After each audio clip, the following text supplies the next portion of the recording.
not getting together and saying, how did you come here? Like the DuPont people, the people of Keri did, and the tribals of Niyamgiri did. They took a stand, said, you can't come here, this is our village, you have a Gram Sabha resolution, you can get the Gram Sabha resolution in whatever way you want.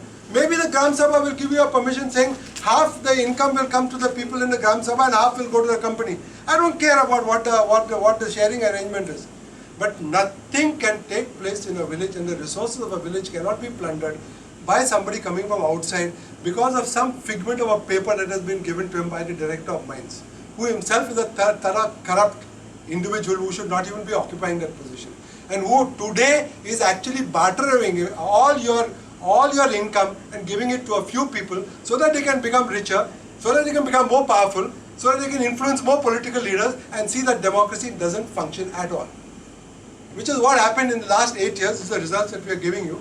In the last 8 years, how democracy got thoroughly screwed up because of the mining industry is something that I'm going to show you. And you want us to repeat? Then don't do anything about it.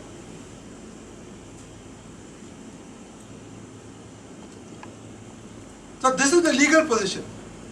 295, article, constitution, sub-minerals, property of the state. Not the center, not the landowner or the mining lessee. Then we have the public trust doctrine, again enunciated in several judgments of the Supreme Court, that the government owns the natural resources as a trustee for the people and for future generations. That is not only we can remove, not only Mr. Ravindra Velipi and his village can remove, but they have to also see what happens after with the next generation can come. So what is the guarantee? If I take out all the ore and sell it, tomorrow my children need to have an asset. What is the asset I'm keeping for them? Am I entitled to burn up everything, take out everything under the ground, take out all the water under the ground, build up the entire village with settlements so that there is no place tomorrow for my child to build a house or a school or a hospital in my village? No panchayat is asking those questions. Intergenerational equity, big word, only means what is the next generation going to get out of the same activity? I got the ore from my parents and my grandparents. So isn't it my duty to hand it over to my children and to their children and so on? Is it that we are at the center of everything?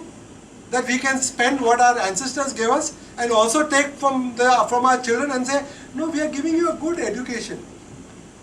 They give you a good education. You do with that education. You knowing full well that 95% of people with that education can't get any jobs whatsoever. Giving you a good education. But we are spending all your wealth. We are going to take out all the ore and we are going to sell it to China within 10 years. And people are watching. And not only do we remove the ore, we devastate everything. We destroy all the fields, we destroy all the water bodies, all the springs and the forests on them, and we create havoc with the wildlife and the wildlife sanctuaries, and we all keep quiet. Because we are here in the university to study to get our degree. We are not supposed to be involved in these issues. I'm glad that Rahul Tripathi has got people like us once in a way.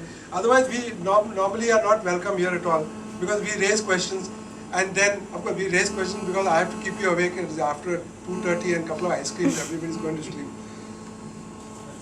But this is what we are talking about. These are the, I'll just knock it off.